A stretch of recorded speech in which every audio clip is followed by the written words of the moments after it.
It's been a while, Monsieur Neuvillette. I must say, I wasn't expecting my meeting request to be approved quite so quickly. The Palais Mermonia operates with an efficiency worthy of admiration. It is only right that an esteemed diplomat such as yourself should be afforded the proper level of respect. Although, if I may speak plainly, I must confess that I did not anticipate we would have the occasion to meet again after presenting you with the Gnosis.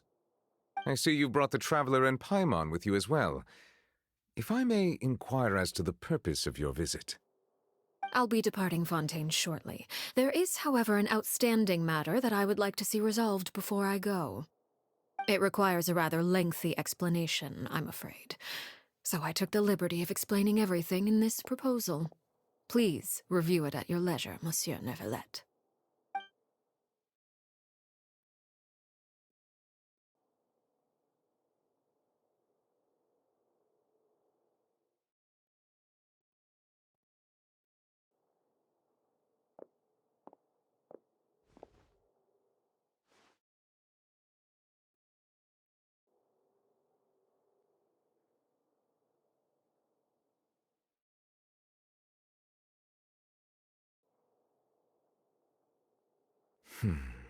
I understand your request. However, at the risk of causing offense, I must admit that I fail to see why you would wish for such a thing. I heard you have a certain fondness for water tasting, Monsieur Neuvillette, so allow me to use water as an analogy.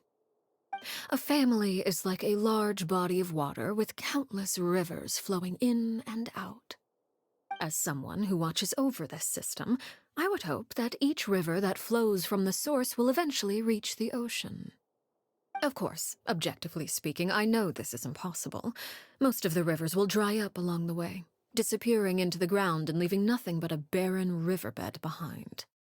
Not all rivers are destined to reach the ocean, but I would not see their existence rendered meaningless.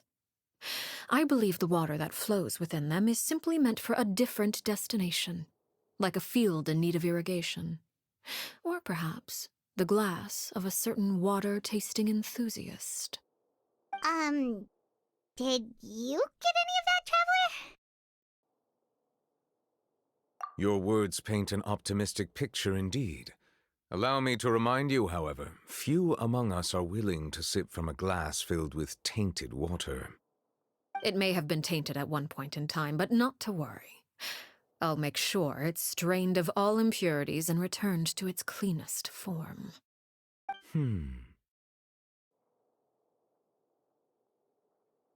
I seem to recall there being a transactional aspect to your proposal. Perhaps you could expound on that? If you accept my proposal, Monsieur Neuvillette, I will gradually withdraw my forces from Fontaine. And, unless absolutely necessary, I will no longer carry out any special missions within Fontaine. I presume I can take your words to mean that, in the future, cases similar to the Tartuffe assassination will cease to cross my desk? Tartuffe? Ah, that thief who embezzled funds from all those charities, you mean? My deepest condolences to his family, but without any evidence, I cannot imagine how the House of the Hearth might have been involved in his passing.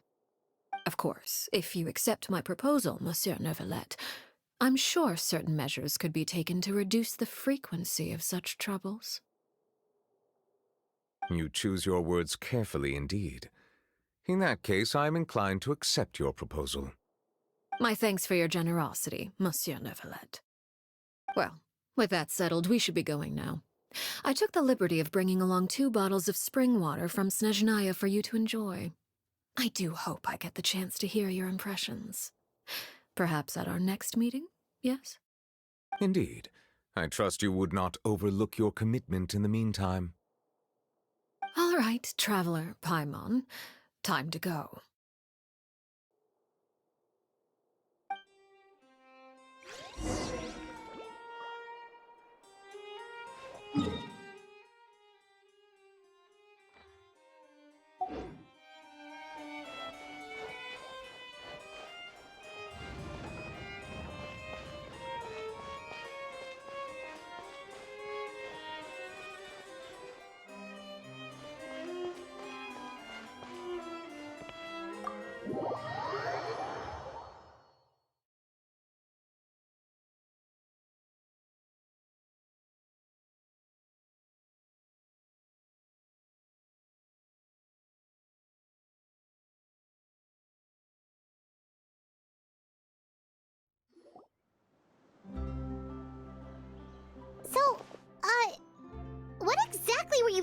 talking about back there? Paimon only heard you mention some rivers, a large body of water, and then some kind of irrigation scheme. You really want to know? I would imagine there might be more pressing concerns at the moment. Winnie, Paimon really hopes everything's going okay.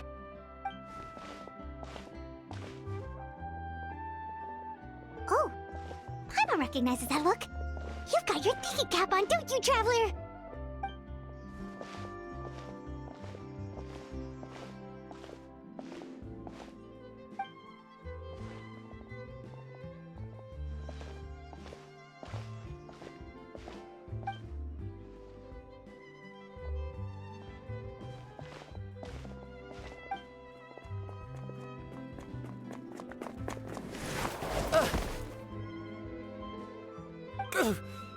Oh, shoot.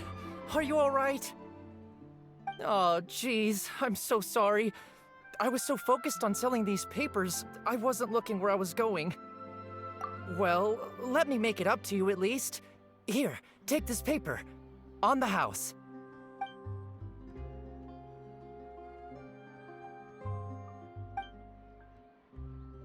Oh, you don't have to give us anything. Please, I want to. It's not like I'm short on supply. All the extras will be useless come tomorrow anyway. It's my fault, really. I was just trying to bring home some extra mora for the family, but I bit off more than I can chew. I haven't had many takers today, so I'm still swimming in papers. What's going on here? Nothing much. I just ran into your friend here on accident. I should probably get going, actually, so... Hold on. Of course, I'm happy to compensate you with mora, it's just... I don't have any on me at the moment. I'll take 3 papers. Here. Your payment. Oh! Thank you for your patronage. May the Archons bless you with good fortune. If only I had the chance to run into such generous customers every day. I should probably just take on a smaller inventory though, right? I'm getting married soon, so sometimes it's hard to not get ahead of myself. Anyway, I should head out. Goodbye! Well, now that my affairs are settled, we should take the boat back to Poisson. We've even acquired some light reading to enjoy along the way. Actually, why don't we stick around for a little longer? Paimon just realized how hungry she is. She can't head back to Poisson on an empty stomach.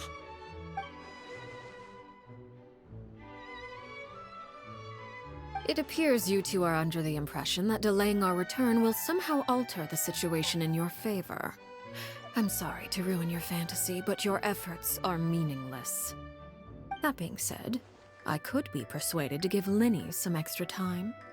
I just have one condition. If you agree to my request, I'll even answer some of your questions. You're quite curious about Claire V, are you not? And my relationship to her. Wait, why are you being so generous all of a sudden? You're not gonna ask us to do something bad, are you? You overestimate yourself. You don't have the talent for bad things. Then what can you possibly... The most important consideration in a negotiation is that both sides receive something they want. Demands and threats only get you so far. Wonderful. Here it is. When the time comes, make the choice that you deem most appropriate in the situation, and lend your help to the House of the Hearth. Okay, sounds normal enough. But what do you mean, when the time comes? When is that supposed to be? That is for you to decide. Then we have a deal. Follow me.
this place?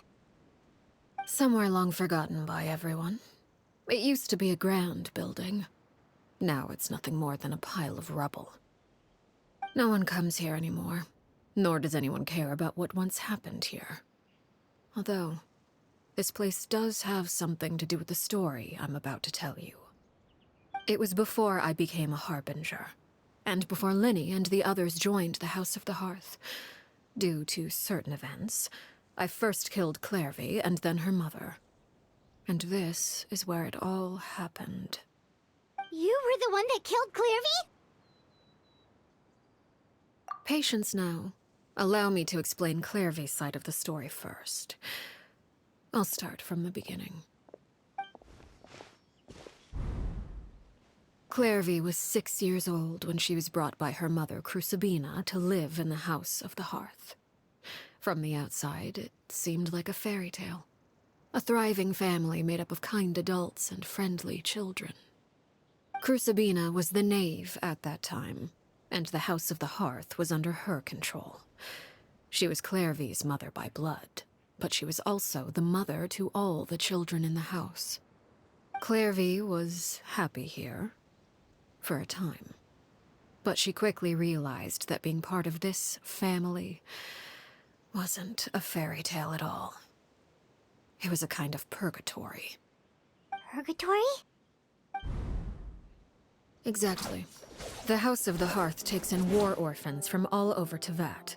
But as for how to raise them, that depends entirely on the person in charge. Crucibina came up with a novel idea. She would teach the children to fight, force them to duel each other, and then crown as the king of the house the child who proved themselves most worthy of inheriting her title. It's difficult to estimate the number of children who died or were maimed in the process. There's little I can say about the ones who died. The ones that emerged with permanent injuries, on the other hand, well, they still served a purpose. They would be handed over to the doctor to be experimented on, or sent away on dangerous missions. Nothing more than tools to be used and then discarded. So those were the experiments Clairvy was talking about.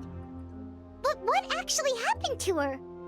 You said that Clairvy was Crucibina's daughter, so if Clairvy tried to convince her to stop what she was doing, Crucibina probably would have listened, right? Despite being Clairvy's mother, Crucibina cared little for her daughter. She forced Clairvy to join the House of the Hearth only as a means to demonstrate her own impartiality as a mother, to prove that she treated all her children equally. Clairvy did try to convince her mother to change her ways, but it was to no avail.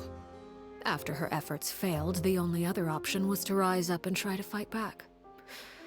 Unfortunately, the other children had already been thoroughly indoctrinated into the illusion of happiness Crucibina had created. Of course, there was one exception. Someone Clairvy's age, who knew the truth about the House of the Hearth. Wait, the friend that Clairvy mentioned?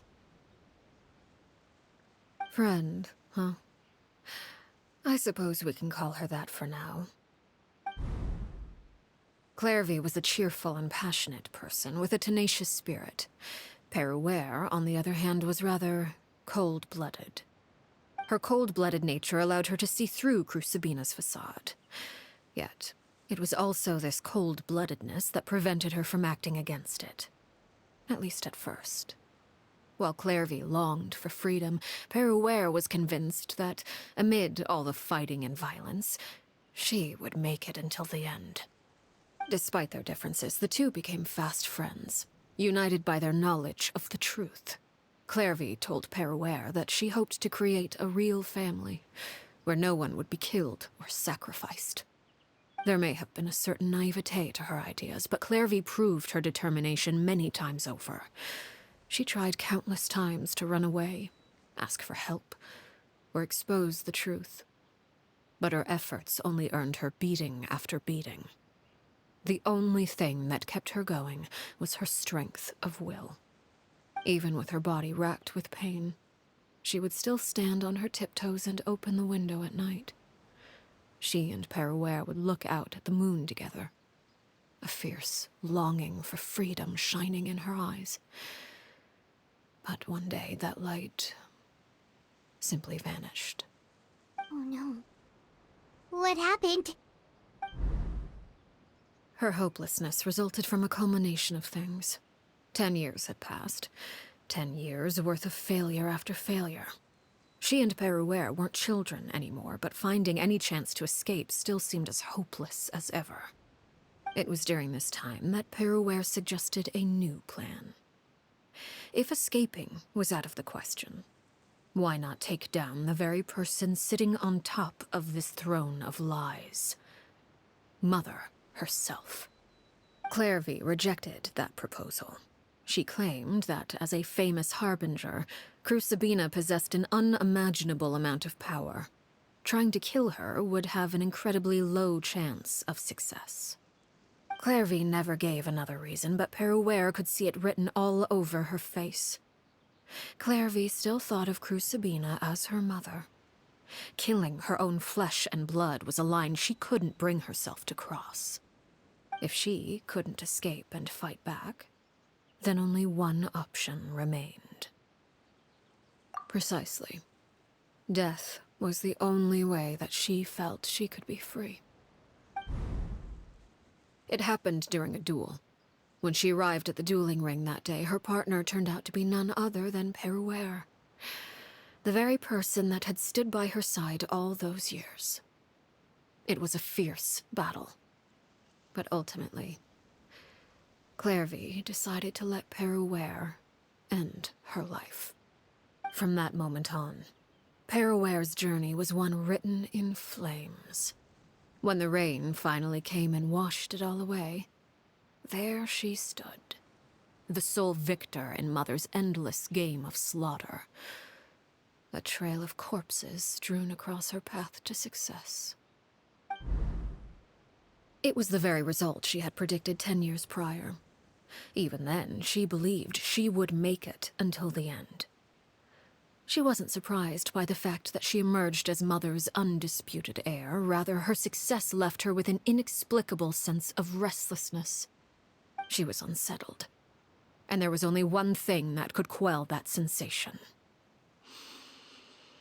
Perhaps you two would like to take a guess as to what it was? Crucibina, you mean? But... Correct. This is the place where Perouer killed her best friend. A mere year later, this is also the place where she fought tooth and nail to kill the mother they shared. The moment she acted, any conception of what was right or wrong ceased to matter. It's one of the principles of the house. Only those who survive get to write the rules. Perouer won the battle, and became a harbinger herself. After which Her Majesty, the Tsaritsa, bestowed upon her a new name. Arlecchino. So the Perry Clairvy was talking about... It was you all along. You're Perouer. Arlecchino is just a name you got later. I left that name behind long ago.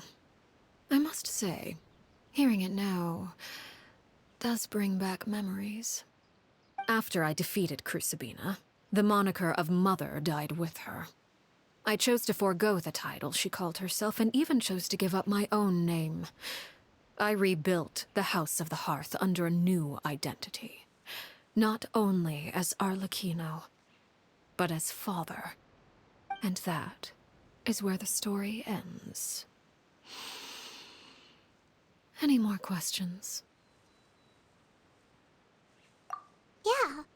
Based on what you just told us, Clairvy wasn't a little kid when she was killed. So the Clairvy we met... Was she really a spirit at all? I suppose you could call her an illusion born of flame. Her existence is like ashes to a fire. Something left over in the wake of blaze and ruin. You see, a certain power runs through my veins. It's not unlike a curse. My flames leave behind shadows of anything they consume. Of course, the chances of those shadows morphing into a sentient entity are exceedingly slim. Clairvy is a very special case. Clairvy died when she was 16 years old, but what emerged from the flames was her 6-year-old self. Her appearance wasn't the only thing affected. Most of her memories were lost to the blaze as well. Memory is a mysterious thing indeed. Losing a portion of your memories will alter your sense of self. Lose 10 years' worth, however, and it would be like living in the past. Like returning to a version of yourself that never grew up. No wonder Paimon got such a weird feeling when we were talking to her. Perhaps I should put it this way. Clairvy is someone trapped in time. It may seem like she exists with us in the present, but she truly lives in the confines of her own past. So if all of that is true, then you must have known about Clairvy for a long time. Indeed. She's a rather volatile and unstable entity. Sometimes she would look after the children. She's even saved some of their lives. But other times, she would hide from me and become obsessed with revealing the truth about the house to anyone who will listen. Shadows don't have the capacity to learn or grow. Any new information they encounter is quickly forgotten over time. Your attempts to expose Clairvy to sunlight, they failed, yes? The reason is actually quite simple. In Clairvy's mind, the house is impossible to escape, and it is this very perception that traps her there. But no matter. All I have to do is kill her again, and all will be resolved. I don't anticipate so much as a single speck of ash will be left behind this time. Wait! Paimon can understand why you might want her gone, but isn't there another way? So what if she's trapped in her 6-year-old self? She's still your friend! At least talk to her first!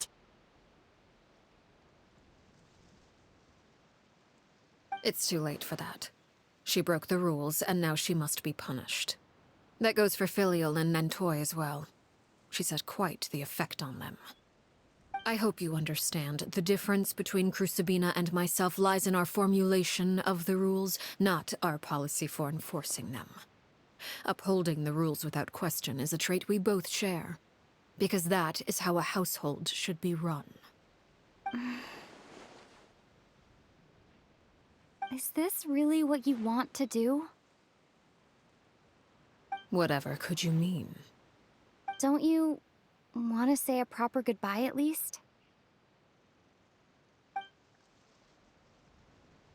Whether as a killer or as a father, there are two things that must be avoided at all costs: anger and sorrow. Anger makes you impulsive. Sorrow causes you to waver. Well, it appears it's about time to proceed. Before we arrived, I told some of my well-behaved children to bring our troublemakers here by nightfall. I do believe I've kept my end of the deal. I gave your friends quite a bit more time. As for what happens now, we'll just have to wait and see.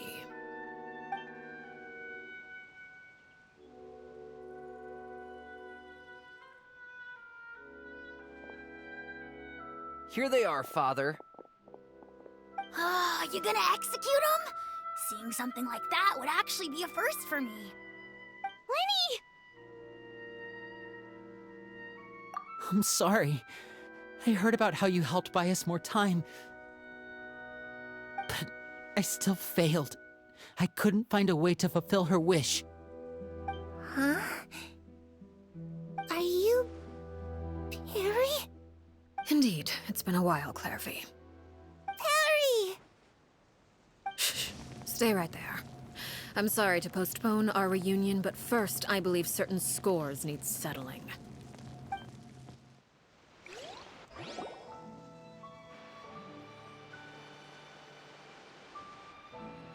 Father, let me explain. out of my way. Father! You chose to conceal a threat to the house, and for that, you must be punished. Overall, however, I suppose your wrongdoing is hardly the most egregious of the bunch, so I'll deal with your punishments later. As for right now, the more pressing concerns are the traitors among us. By traitors? Do you mean us? Father, let me explain. We didn't mean to... Fultz, why don't you share what you heard? Yes, Father. Secret midnight meeting number 3. Participants, Filial, Nantoy, Sato, Toddy. Nantoy clearly said, if only Father wasn't the one who took us in. Sato added, I'm sick of this life. I just want to live as a normal person. Filial was the worst of them all. She called us crazies and said a bunch of mean things about Father. I did not! You're lying! Fultz is trying to frame us. It's not like I'm the only one who heard those things. After that, you and Toddy and a bunch of other people started talking about Clairvy. You were using all those things Clairvy brought up as an excuse to question Father. We're birds locked in a cage. The only way out is to destroy it. That's what you said, wasn't it? You little... You just want me gone, don't you? What did I ever do to you, huh? And you, Sheplo, have you forgotten who stood by your sickbed, watched over you, and changed your dressings? Come on, let's hear it then. What's your reason for all this?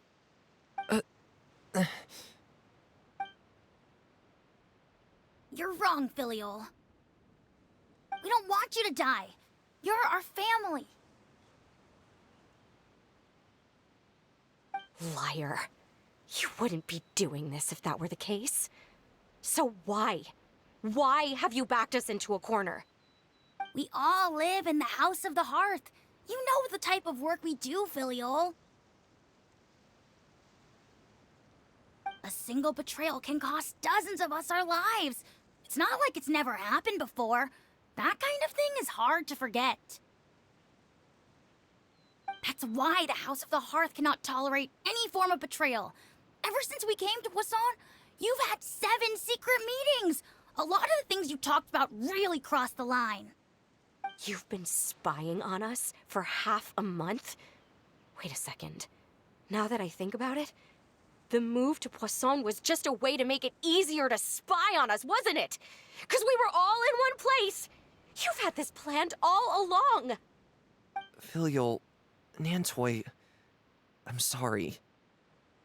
I owe you both my life. I owe Clairvy too. If it weren't for all your help after I got poisoned, I wouldn't be standing here today. If this were any other situation, I would do anything to repay that kindness, even if it cost me my life. But rules are rules. I'm sorry. My hands are tied. Why? That's enough, Filial. We made a mistake, and we should own up to it.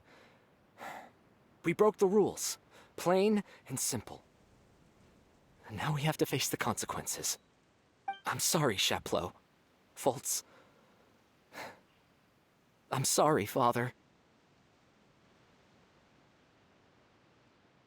We accept our punishment. Chaplot, according to the rules of the House of the Hearth, how should these traitors be punished? All those who betray the house pay with their lives. And so it shall be.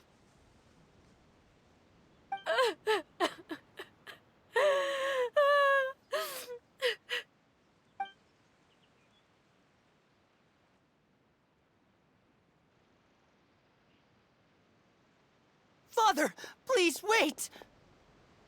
Something you want to say, Linny? Please reconsider, Father. What Filial and the others did, does it really count as betrayal? We all come from broken families. From the very first day we joined the House of the Hearth, we wanted nothing more than to make it a real home. But the truth is, none of us know what a real home should look like. I'm not saying I have all the answers. All I know is this. Killing Filial and the others may uphold the rules, but doing so will only bring us further away from being a real family than we've ever been. So please, Father, please, reconsider. I agree with Linny. Father, please. Linny, you...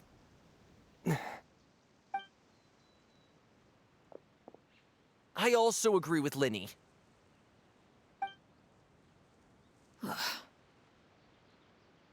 An order once given cannot be rescinded. However, given the extent of your determination, I suppose we shall have to go about this a different way. Draw your weapons and face me. Our weapons? Father, are you referring to a duel? Precisely. The rules of the house will not be altered. Traitors must be punished. However, resolving disputes with a duel is also one of our rules, one that also applies to me.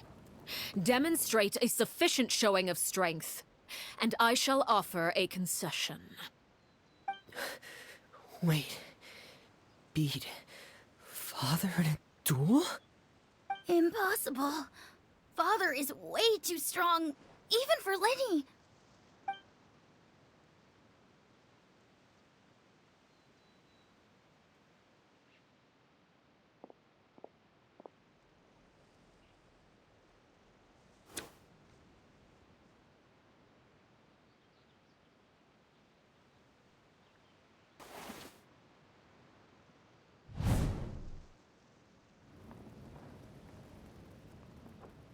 Did you hear that, Traveler? Lynn and the others have to duel the knave. What should we do? Can they really win something like that? If they lose, those people from the house are really gonna be executed. Hey, are you listening?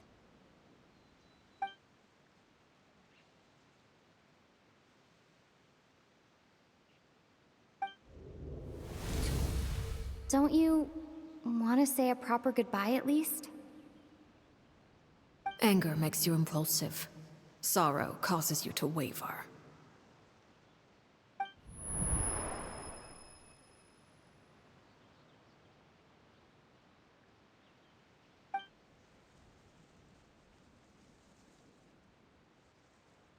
Oh, looking at that expression on her face, she seems really serious about this. Guess that means there's no chance she's throwing the duel on purpose, huh?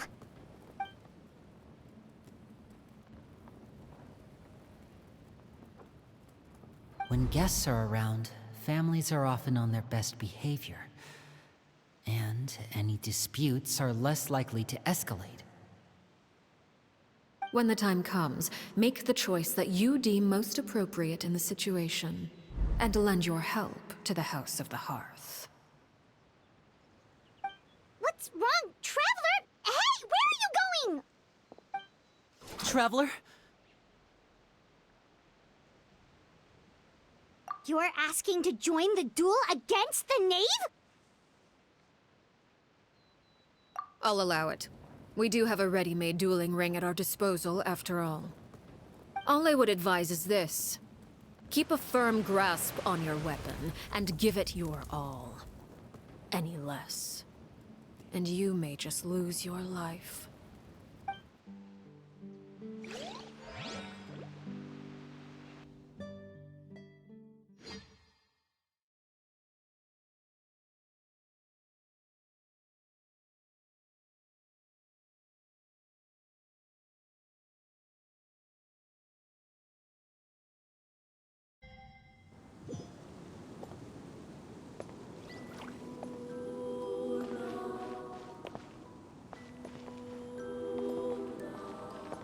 Closer now.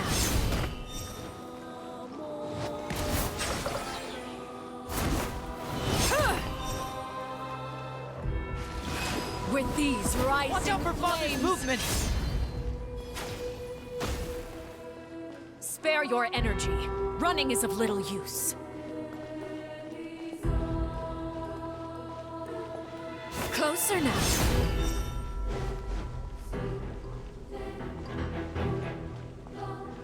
Over here! Spare your energy. Running is of little use.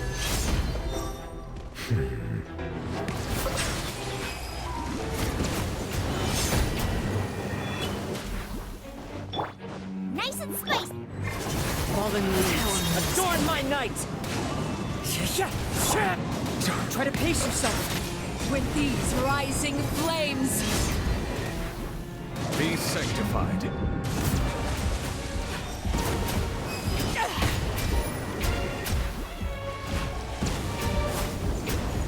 With the fall of darkness, destruction shall rise. Watch out for Father's movements! Have a taste of courage.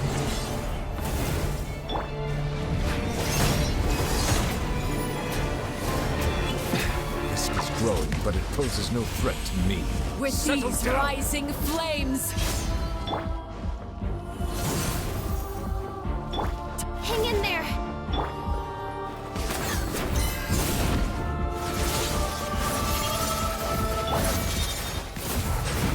How amusing.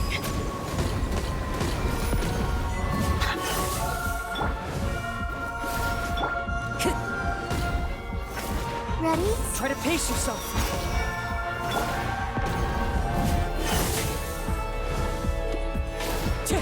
Not bad. You've proven to be a worthy opponent after all. Spare your energy. Running is of little use. Now's our chance! Closer.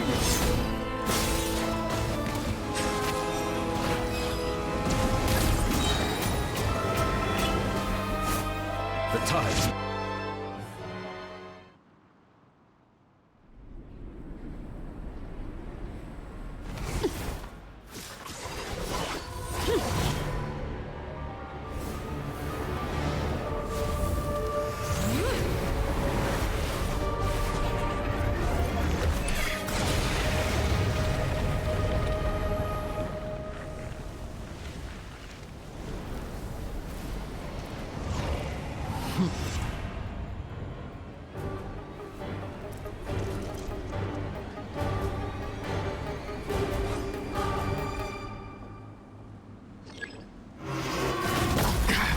There's a tear in my robe.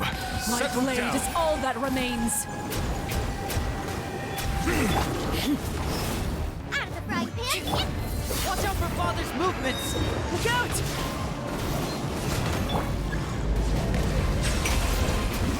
Your punishment made manifest.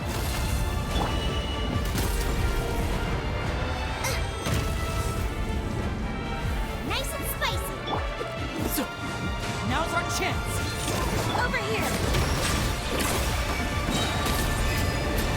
Suntown is only the beginning. Be sanctified.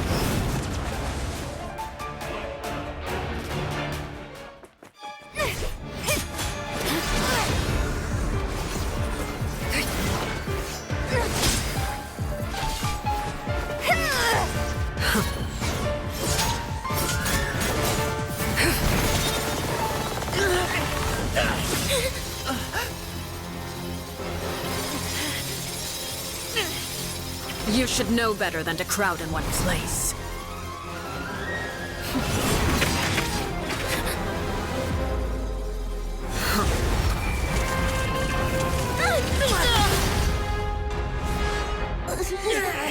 Oh, I know.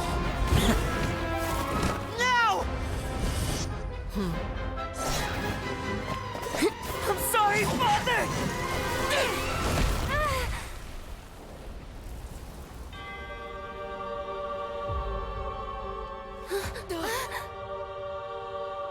Sorry for what? This pitiful excuse for an attack.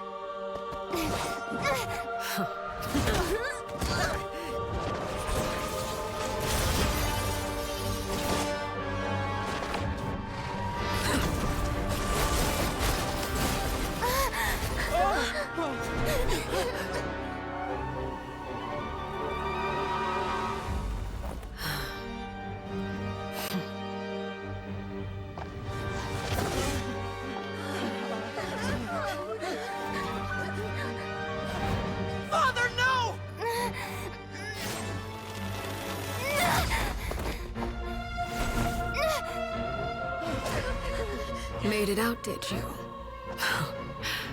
You're stronger than I expected.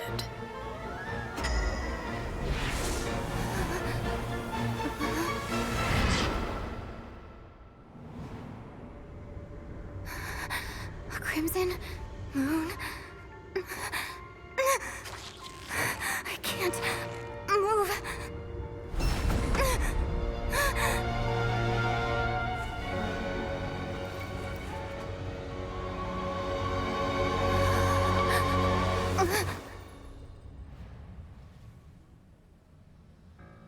Still, not strong enough to beat me.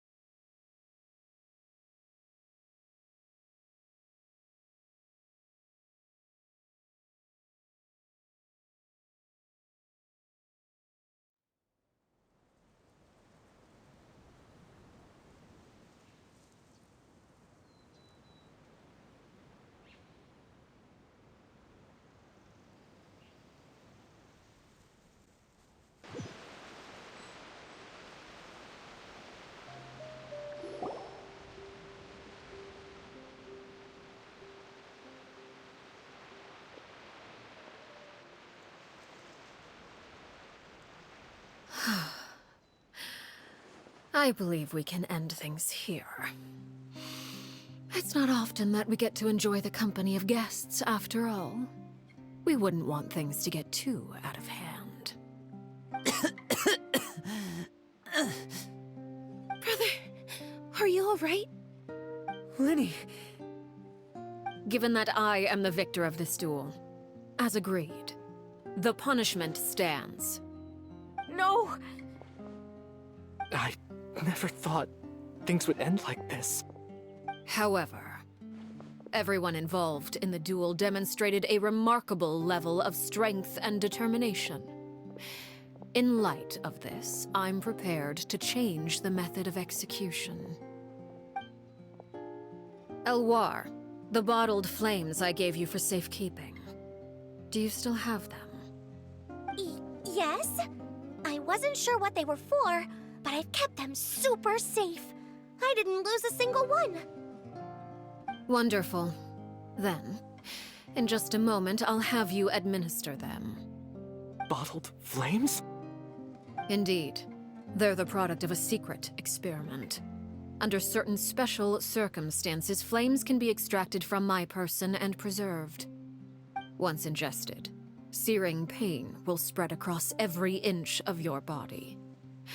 No harm will come to you physically, but your memories will be burned away. If you can withstand the pain. When you awake, you'll have forgotten everything you know about the House of the Hearth, and will be expelled from the organization. In other words, administering this concoction will kill the version of you that grew up in the house, and give you a new identity.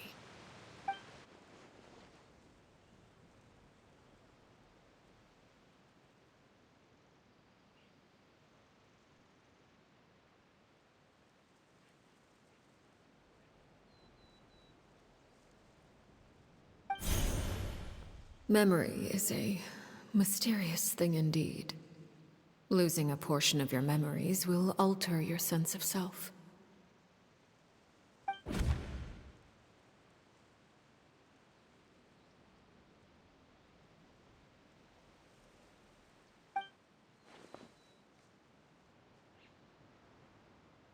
So, you're just letting us go, Father?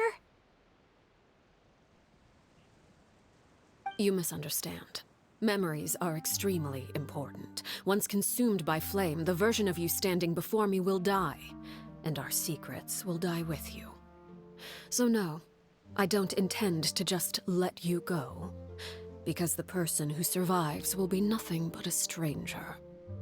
Even so, I won't have to live in fear anymore. I'm sorry, Father. I'm sorry I let you down. But I really... Don't cry, Filial. You haven't left the house yet, so there are still rules to be followed, yes? Remember what I taught you. Anger makes you impulsive, sorrow causes you to waver. Don't let yourself be controlled by your emotions. Of course. I'll remember. Dry your tears, and go pursue the life you really want. Yes, Father. Chaplot, Foltz, Elwar. Take them back to Poisson. And bring Linny and the others as well. I prepared 3 extra vials of bottled flames. As for whether to take them, the choice is yours. Goodbye, children. The next time we meet, I will no longer be your father. Thank you for all you've done for the house. I hope you have bright futures ahead of you.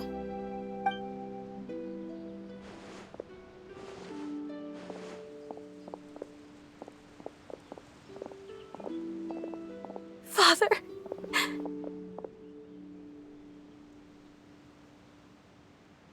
Let's go.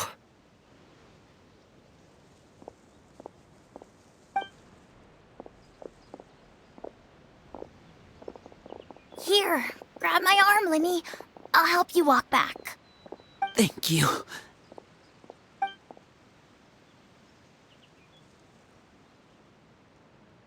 Clairvy.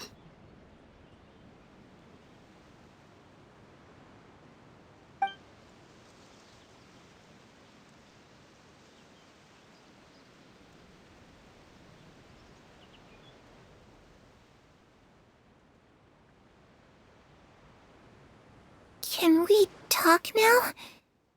I've been waiting for a super long time. You really are Perry, aren't you? I haven't seen you in so long. How come you're all grown up? Wait, did I somehow travel to the future on accident?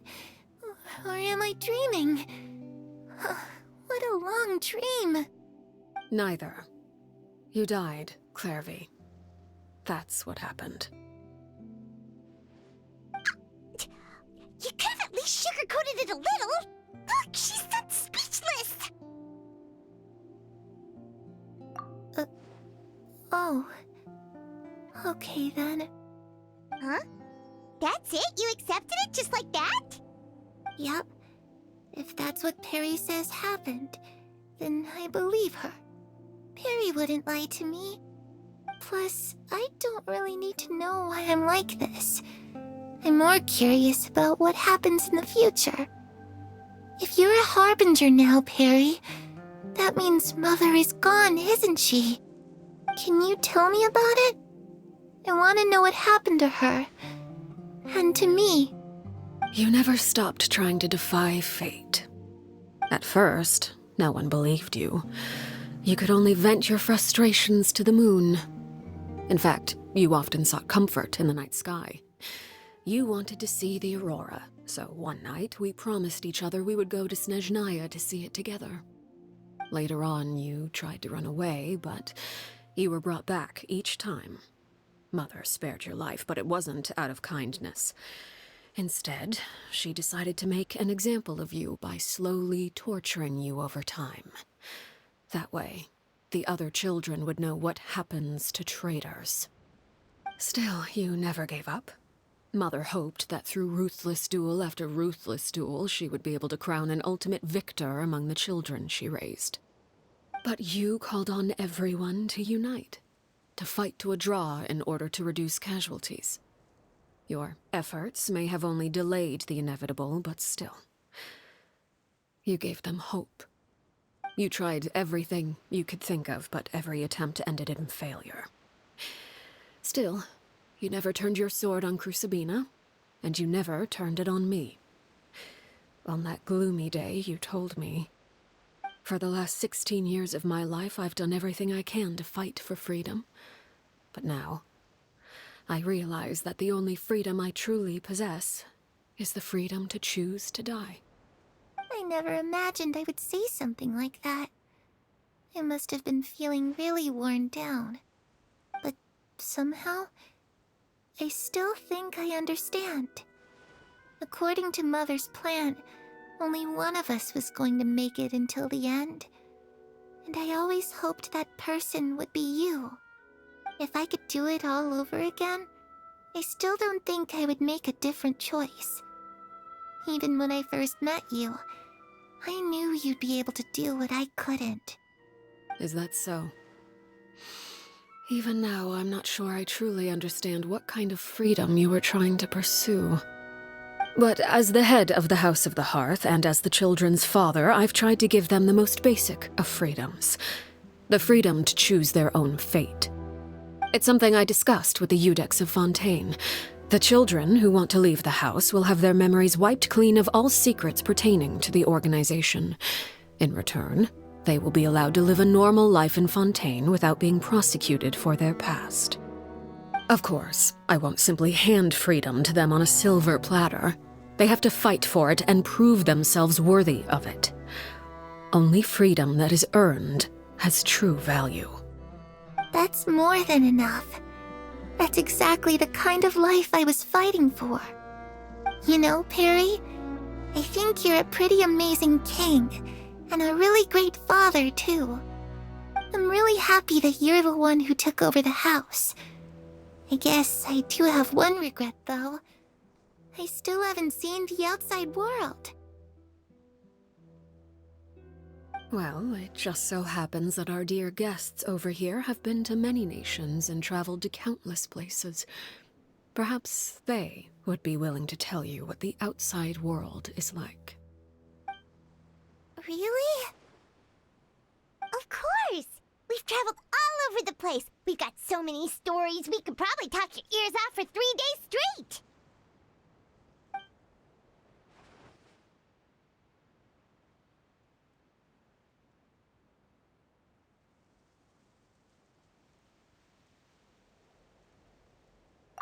I was always too afraid, but at the academia, I bet you could do all sorts of secret things in class.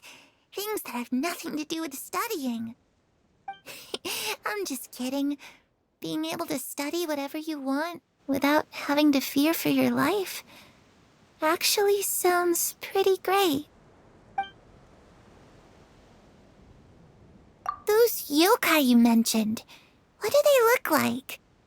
I once saw a drawing of this one guy with horns on his head and a super scary face. Are there any yokai like that? Oh, sounds like you're talking about an Oni. Yep, we've met one, and let Paimon tell you, they're not nearly as scary as they look.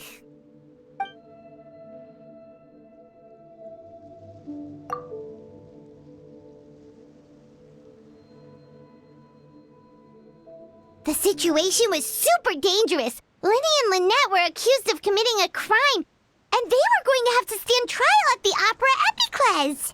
Oh no, that must have been hard for all of you. What happened next? Don't worry, we were able to turn the situation around super quickly, all thanks to Detective Paimon, of course. How'd you do that? Come on, tell me. Okay. So it was like this. After the failed magic show, we rushed to the scene and...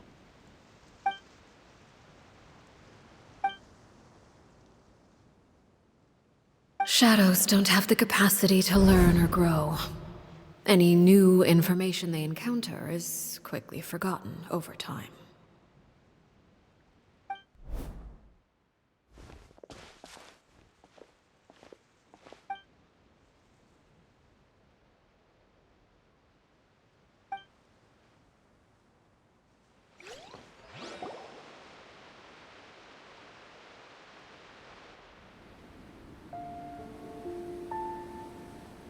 Clairvy, you've worked tirelessly from the shadows to overthrow the House of the Hearth.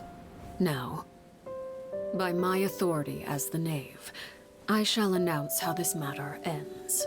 You are hereby expelled from the House of the Hearth. You are no longer tied to this place, nor are you bound by its rules. You're saying that I can finally leave? I get to experience the outside world as well? Oh, I almost forgot. There's no getting water for me. Still, seeing who you grew up to be makes me really happy, Parallel. Take care of yourself. Goodbye. May we meet again someday.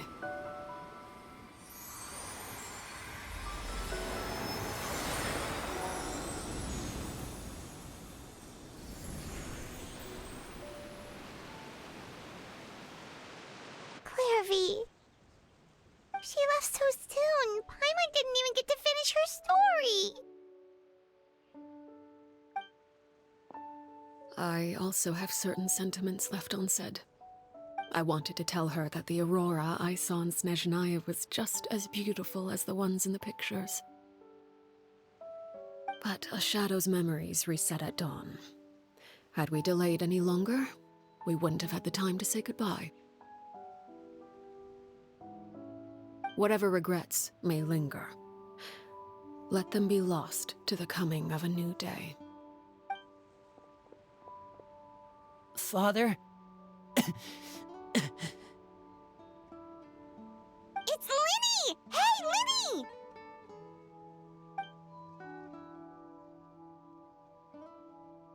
What is he doing back here? Let's go check it out.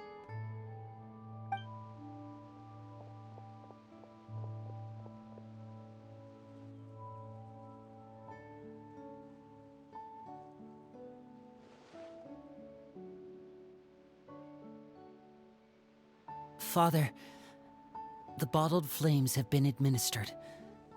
Filio and the others have left the house. And you? What have you decided? Thank you for giving us that choice, Father. But we never wanted to leave the house. It's the only home we've ever known. Lynette and Fremine feel the same way. They're recuperating back at the Hotel Bouffe d'été. But I decided to come back and tell you where we stood. I'm sure you're well aware of the expectations I have for you. I want you to follow in my footsteps and become the next king of the house. Yet you seem to have different ideas. I must admit, I'm rather surprised by your decision to stay. There's nothing wrong with choosing to live a quiet life. Leading this organization is a heavy responsibility, one not so easily carried by someone forced onto the throne. I just never understood what you saw in me. What made you believe I was deserving of that throne? You're brave, talented, and, most importantly, you cherish your family. You would do anything to protect them, even if it costs you your life.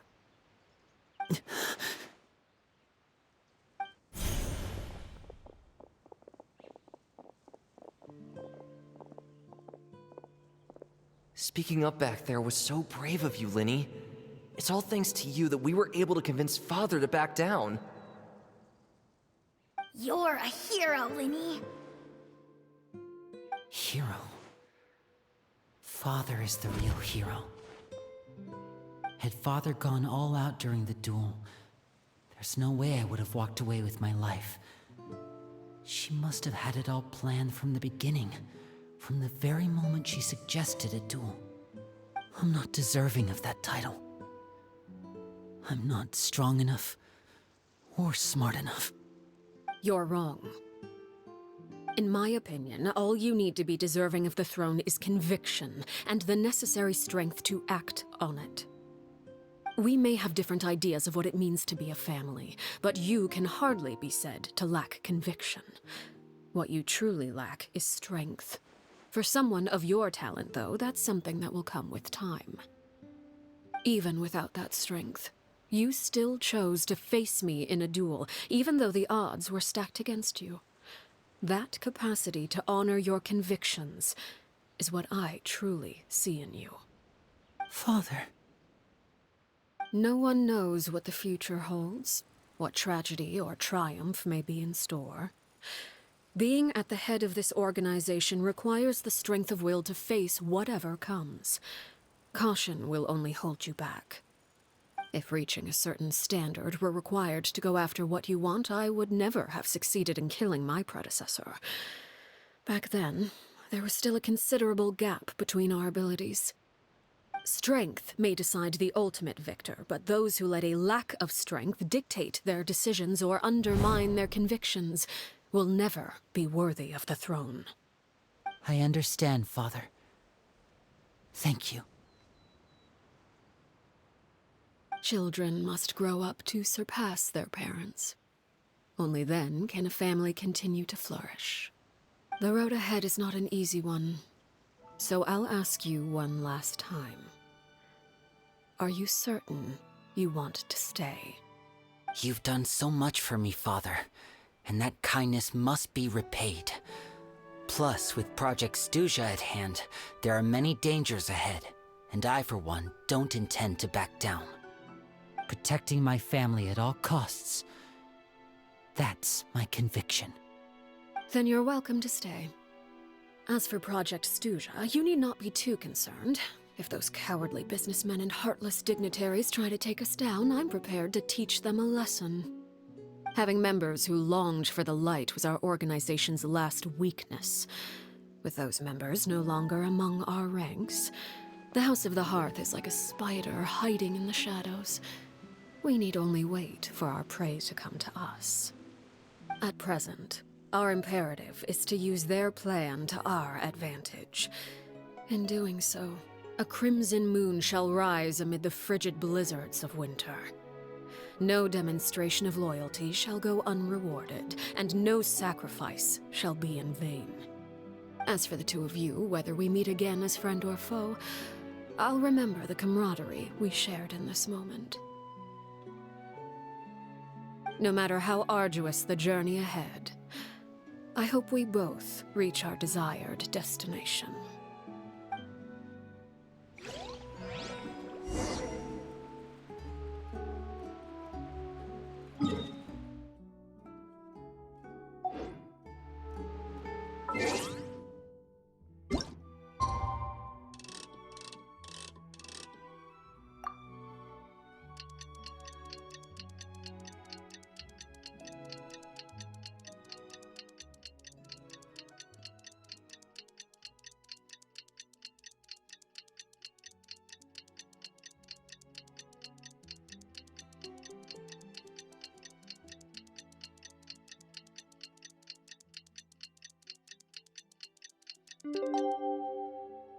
Water comes in many flavors to the... Didn't Linny say that Lynette?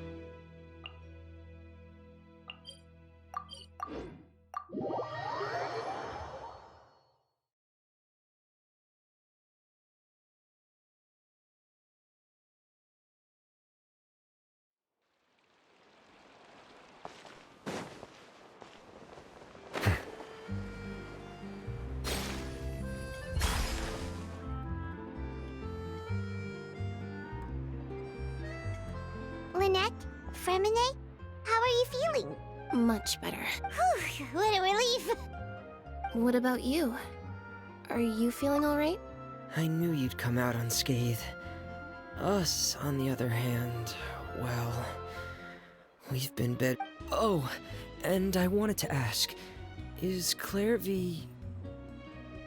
Linny and the other members have left Poisson and returned to the House of the Hearth.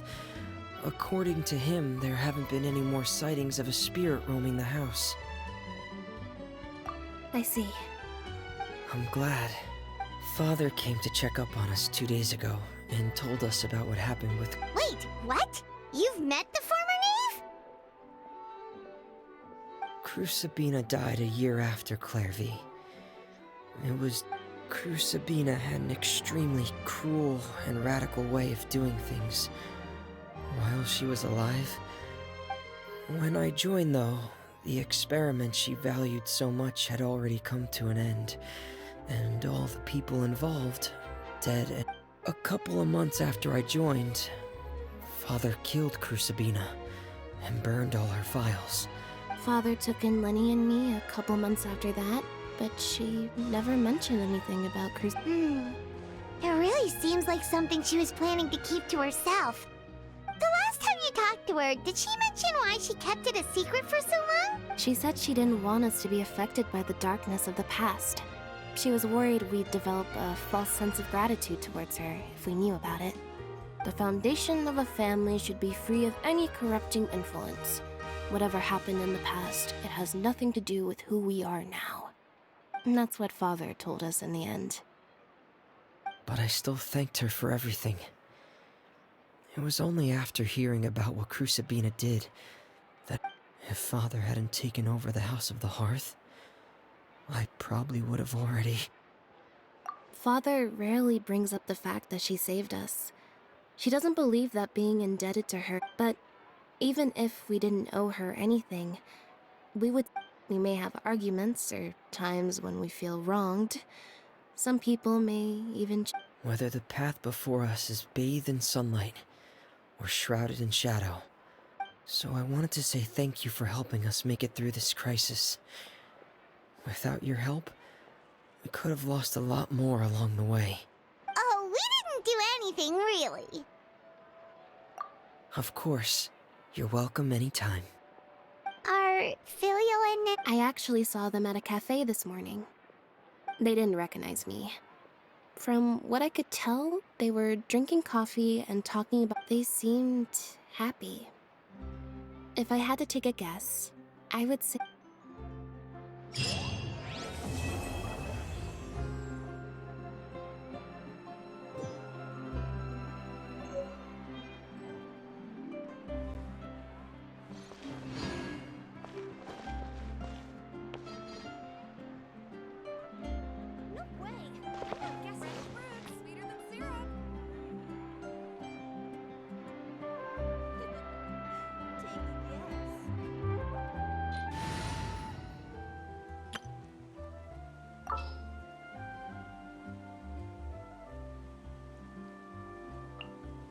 This will be a productive partnership, I hope.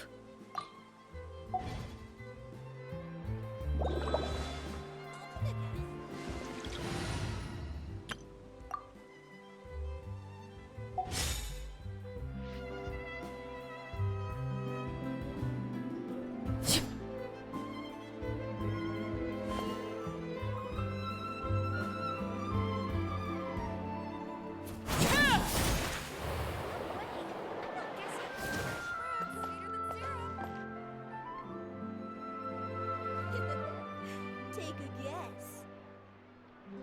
I'll take a guess.